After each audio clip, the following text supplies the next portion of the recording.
Thorns, Vates, warriors and healers all, we keep going. The job of a sailor's dance is not yet done, so fight on and fight hard. We will finish this, my poisoned thorns. Larkin Shattersong, General of a Sailor's Dance. Inspiring words for all of you dear listeners and dear citizens out there.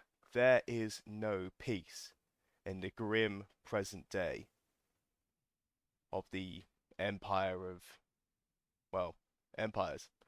Hi everyone, it's Chris again, back at you with another episode, this time covering the Winds of War, the particular one here around the Atherton. Where have I been, you ask? Fuck you.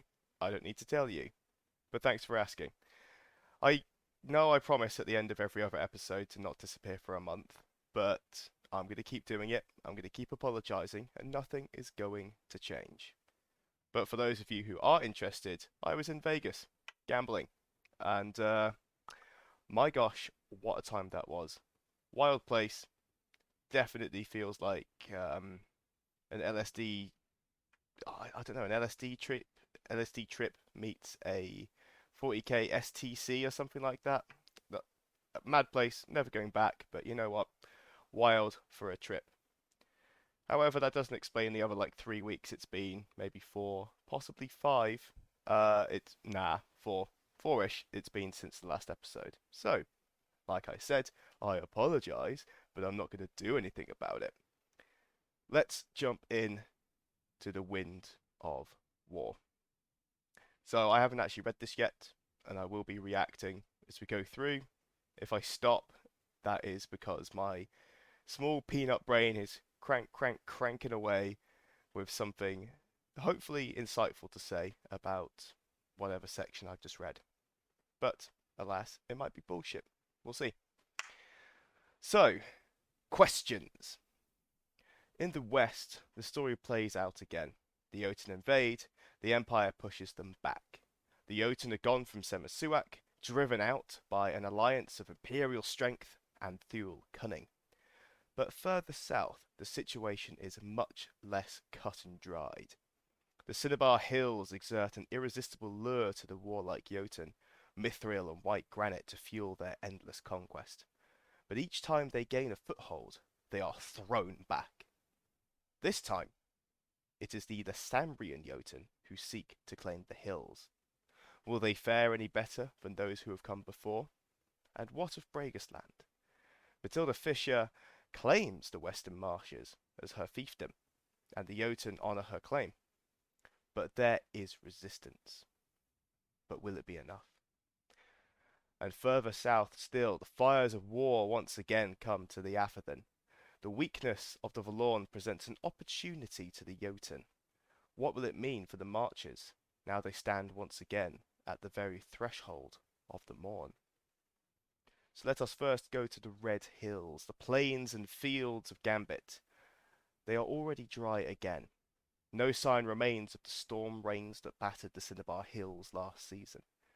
After early victories, the Lassambrian Jotun were driven back by imperial forces, led by the brutal Navarre armies. Now, the Empire seeks to finish the job, to break the Orcs and force them back into the western hills. The Blackthorns, a sailor's dance, and the quiet steppe lead the way. Merciless, neither asking for nor offering quarter. The Navarre aim to sweep the Lassambrians out of Kahraman on a tide of blood and venom. Ready with spear and bow to kill as many orcs as they can, they take no prisoners. They drive westward past newly liberated Rojota, through Gambit, servitors of the Spider Queen or Halogen, end up joining the quiet steppe as they prepare to slaughter the Lassambrian Jotun. A handful of heralds and a single warband of hooded and cloaked allies of the Centipede General. They end up offering boons of venom and ambush those prepared to fight alongside them. The armies of the Brass Coast, the Fire of the South and the Red Wind Corsairs, supported by the garrison of Braden's Yas, fight to liberate the western plains, to liberate Kahraman from the Lysambrian rule. Granted clear sight by Imperial magicians, the Fire of the South aimed to ensure that no Lysambrian forces slip through the net cast by the Navarre, moving steadily west across the dry plains of Gambit. The Corsairs in constant range ahead of the main Imperial force, seeking opportunities to take hostages for ransom. They have their work cut out, needing to reach the orcs before the Navarre can cut them to shreds. Heralds of Cathan Kenne support the Fire of the South, tattooed warriors wrapped in the skins of bears and wolves and less identifiable creatures, as they come down out of the mountains of Cerebriante, down from a citadel of ice and black rock, conjured by Imperial magicians. 5 Imperial armies, and yet in the end they face precious little resistance. The Lysambrian orcs and their Skjalda-born allies are gone, having delayed only long enough to gather up their injured from the battlefields near Rajota. The Lysambrian armies quit Kahraman in good order, retreating quickly to the west and quitting the empire for the hills of Rhinos. The orc armies have simply gone. Of course, a few warbands lag behind, more interested in challenging Imperial heroes. A couple of supply depots are left garrisoned, too slow to join the main retreat, and they at least try to hold back the irresistible tide of Imperial soldiers. A few fall to the Redwing Corsair raiders, the rest are swept away by the Navarre. By the winter solstice, Kahraman is unequivocally Imperial once more. The scars still remain. The destructive strategy of Stephen of Sacrome, put into operation during the summer solstice, has made travel through the northern mountains all but impossible. Passage through Sierra Briante and Braden's Yas has been brought to a standstill. Caravans of white granite and mithril are forced to travel laboriously south into Gambit and Jade Range before travelling east, increasing the potential peril from raiders and bandits. The systematic destruction of roads and bridges heavily impedes the ability of Braden's Yas and their garrison to patrol the western mountains. A great deal of work lies ahead to restore the already crumbling infrastructure of northern Kahraman. Yet, for now, the orcs are gone. The territory? Liberated. Kahraman is free of the Jotun Lysambrian, and the people can begin to build their lives again. Just to add here, the aforementioned destructive strategy of Stephen of Sacrome, although I do believe that's Sarcome, and just a typo, this was an opportunity at the previous summit, essentially to blow apart a mountain so it crumbled in and formed a natural barrier between Kahraman and Liathadon, if I remember correctly. That might be inaccurate, but fundamentally it was destroy a bit of land and stop the Lysambrian from easily getting into Liathadon and Kahraman as well. That was taken, and that's why that's been mentioned here. But let's move on to Lonely Waters. Matilda Fisher survived her visit to Anvil, and immediate note on that, I do believe that the party was assaulted, or at least an attempted assault was carried out on the party. The ones who committed that were marchers, and that should not surprise any of you. But she did survive. And for now, she rules uncontested over the marshes of Bragisland. In practice, her dominion extends only as far as the Jotun patrols that support her, and they may claim that the Jarl of the Bragas is in charge, and indeed she has established her court at Fisher's Rock, but her household could not hope to hold the swamplands without Jotun assistance. Their every move is resisted by the soldiers of the Strong Reeds and the guerrillas of House Greywater. The Marcher forces are ready at a moment's notice to go on the offensive again, but for now they lie low and focus on harrying the Jotun forces, and those Bragas who were thrown in their lot with Matilda Fisher. Orc attempts to root them out have proved ineffective for now. The strong reeds are too adept at avoiding their crude attempts to lure them out. If you do see a pork pie on a random fence post, it is a trap. While there may be little in the way of open fighting, a different battle is being waged. A battle for hearts and minds. With the aid of former Mournwalders loyal to Stephen of Sarcombe, there we go, no typo, the Fishers work to convince the people of Bragasland that they are in a better position now, that they have been freed from the tyranny of the Empire, and while it is slow going, there are those who will listen. Even the priests of the Marcher Assembly urging them to ignore the Fishers, there are those who would rather take the path of least resistance amongst them. It's not enough to not say yes, you have to say no, as one old parable has it. And there seem to have been a number of households prepared to embrace the quiet life rather than fight. The Bragas have always been an odd people.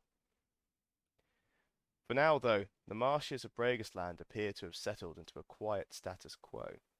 The Fishers try to sway the Bragas to their way of thinking. The grey waters and the strong reeds resist them. The Jotun watch the borders preparing as best they can for the Imperial counterattack that they must know it's coming. From the lonely waters, we move to the deep woods. There's little Imperial presence in Leafadon, a few scattered stridings and steadings and some garrisons protecting west ranging and westward, and perhaps keeping an eye on the squirming Valornheart. But otherwise, there is none. With the fall of Bragasland, those garrisons have become particularly isolated. Although the recent uneasy détente with the Feni of Leath Ring and Leovin's Glen has allowed contact to be re-established in recent months. A heavy winter curse, Wither the Seed, still hangs over Leafadon, further discouraging Imperial citizens from making their homes there. The uneasy détente with the Feni was again something from our previous summit. The idea here was to catch the remnants of the heirs of Terranale. The up and down of it is that one of our generals, Clay, one of our senators, Travid, actually offered an olive branch to the Feni to effectively trap and hand over the heirs of Terranale. It was a roaring success, even if politically particularly unpopular.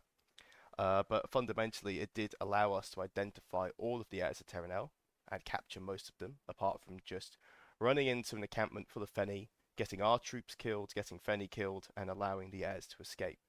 So, for the record, this was a fantastic move for the Navarre. But shortly after the end of the autumn equinox, even that precarious contact suddenly goes quiet. A messenger expected to arrive at Green March fails to arrive. The Jade Hill river striding, whose long and winding route takes them through northern Leafadon during the autumn months, fail to arrive at the Brock Heath market for the first time since anyone can remember. For those in the know, it feels like a rock has been thrown into the still pond, and the first ripples are beginning to spread. Then, the survivors appear, stumbling into the Feni Hell's northeastern regions. A great host of Jotun has swept through the western woods of Leafadon, overwhelming the limited resistance and conquering West Ranging and Westwood. The Navarre who managed to make it to the Mournwald report that there are two forces. The Lysambrian Jotun, recently in Kahraman, have come down from the Lysambrian hills into Western Scout, whilst the marching force of Jotun have smashed through West Ranging from the Grey Fens. Both regions are quickly subdued. Both the Navarre and the scattered Forlorn spawn raised by the heirs of Terranale during the recent troubles are not enough to stop them. The Jotun are not done, however. Once West Ranging is secure, the Jotun forces combine and push eastward. The Feni do their best to resist, but are unable to stand against the grim-faced orcs. The Jotun capture the Yath Ring, and less than a month later overwhelm Hottersmeyer. Left with nowhere to flee, the Feni retreat into seclusion, hiding in the Regio of northern Liafadin and taking refuge with their patron Eternals. The last reports brought to the Empire by a handful of merchants trading with Hottersmeyer indicate that the Jotun are already preparing to fortify Hottersmeyer itself, planning white granite walls to transform it from a makeshift settlement into a citadel. They also speak of summer warriors amongst the Jotun, a host of knights and squires from the fields of glory. They describe the Jotun as an unresistible wave. There has been comparatively little loss of life, at least amongst the Imperials. Despite the Navarre presence in western Liafadin, the territory is very far from being Imperial. There's no information about how many casualties there may have been amongst the Feni. Given their numbers and their propensity for hit and run rather than pitched battles, it seems unlikely they will have made much of an impact upon the Jotun army. Wherever possible, though, the Jotun have slaughtered any Navarre they can find, and seem to struggle to differentiate between the Feni and Navarre. Few, if any, people are receiving the choice in Liafadin. The choice being the choice from the Jotun, the choice to be a thrall, not quite a slave, but living under their yoke and their rules, or death. It seems most people are just receiving death. Liafadin has fallen silent. The farmers and miners of the Mournwold, human and orc alike, look to the western forests with trepidation. Last time the Jotun forged a path through Liafadin, it was a prelude to the invasion of the Morn. So, being a Navari player, this is especially concerning for at least a couple of reasons. Firstly, the Valorn itself. They are, when I say they, the Jotun, are not, let's say, fully clued up on how to handle the Valorn, keep it calm, sedated. They might use fire on it, they might trample it, they might wake it up, for lack of a better phrase. And we now no longer have oversight of said Valorn. So right now, under our noses, there could be a major resurgence in its strength, and it's all because of those damned orcs.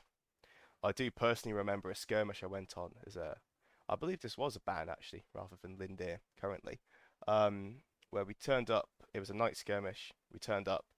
The skirmish commander went and had a stern talking to the Jotun, who were making a fort out of wood. We told them that fire doesn't work on Valorn. They said, piss off. And then our commander decided to obey, and then we pissed off. Not the most satisfying or productive of skirmishes, but I'm glad we got to give all of those Jotun a stern talking to.